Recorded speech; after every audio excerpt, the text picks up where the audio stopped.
अस्सलाम वालेकुम मेरे प्यारे नाज़रीन, मैं आपका होस्ट, आपका मेज़बान, आपका साथी शेख मुज़फ़्फ़र हुसैन। जैसे कि मुख्तलिफ़ मौज़ूआत पर आप मेरी वीडियो देख रहे हैं। परसों आपने देखी मैं शेमोर में भी था और उससे पहले मैं उधर बॉर्डर एरिया पे था जम्मू की तरफ।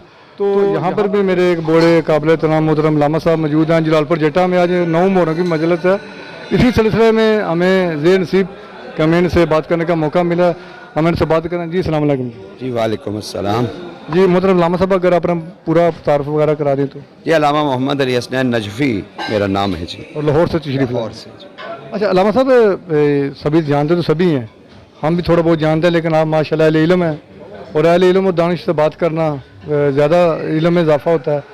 तो हमारा मामला ये है कि मार्का करबला, इसकी बेस वजह क्या थी?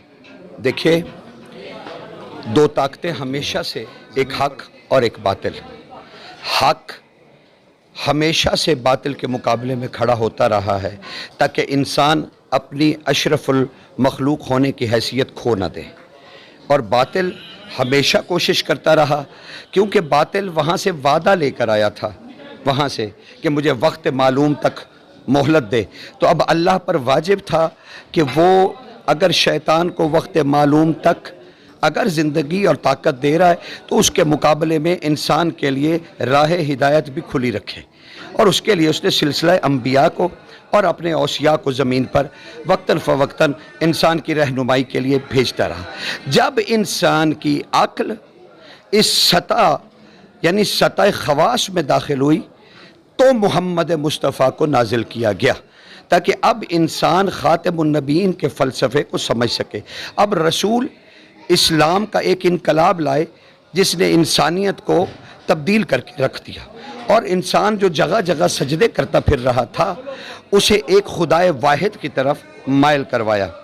तो अब जब रसूल ऐसा अजीम इनकलाब लाए तो अब रसूल की ज़िंदगी में नहीं पता चल सकता था कि ये इनकलाब इस्लामी कामयाब हुआ या कामयाब नहीं हुआ, क्योंकि फ़लसफ़ा ये कहता है कि हर इनकलाब के बाद एक रद्द इनकलाब आएगा जो बताएगा कि इनकलाब कामयाब हुआ या नहीं। अब जो तौहीद मोहम्मद मुस्तफ़ा ने इंसान को अता की, उसके लिए ज़रूरी था कि एक ऐसा अजीमुशान रद्द अमल आए जो इस हक़ानियत को हमेशा के लिए साबित कर दे। तो हुसैन ने करबला बर्पा किया। ये कोई तकदीर इलाही के तहत नहीं था, बल्कि ये हुसैन का हुस्न इख्तियार था। जी माशाल्लाह, आपने हमारे इल्म में बहुत इजाफा किया। लम्हा साहब, एक बड़ा अहम सा सवाल है कि जिस काम के लिए 6 माह का शहज़ादा अली असगर की कुर्बानी, 80 साल तक की कुर्बानी, सईदा ज़ैनब यानी कि रोल गए ना, क्या वो मकसद आज पूरा हो रहा है? देखिए, आज अगर सादिक़ आले मोहम्मद से ताजिर इब्राहिम ने पूछा था, मालिक हम जब बाज़ारों में निकलते हैं तो लोग हमसे कहते हैं कि वाक़या करबला को अरसा हो गया, अब करबला का ज़िक्र छोड़ दो, अब क्यों याद करते हो हुसैन को? तो इमाम जाफ़र सादिक़ ने इरशाद फरमाया था, ए इब्राहिम, बाज़ार में जा और पुकार पुकार के कहे कि रसूल का बेटा कह रहा है जब तक अल्लाह अल्लाह होती रहेगी हुसैन हुसैन होता रहेगा। क्यों? कि हुसैन ने हसारे तौहीद कायम किया है। अब हुसैन को माने बग़ैर अल्लाह नहीं मिल सकता। आज इस ज़माने में क्या ये आपको नज़र नहीं आया? क्या देखिए, हुसैन शियत और सुन्नियत से बाला है, बेशक हुसैन मजहबों से बाला है। हुसैन को मानने के लिए कलमा भी शर्त नहीं है जनाब, इंसानियत का इंसान होना चाहिए।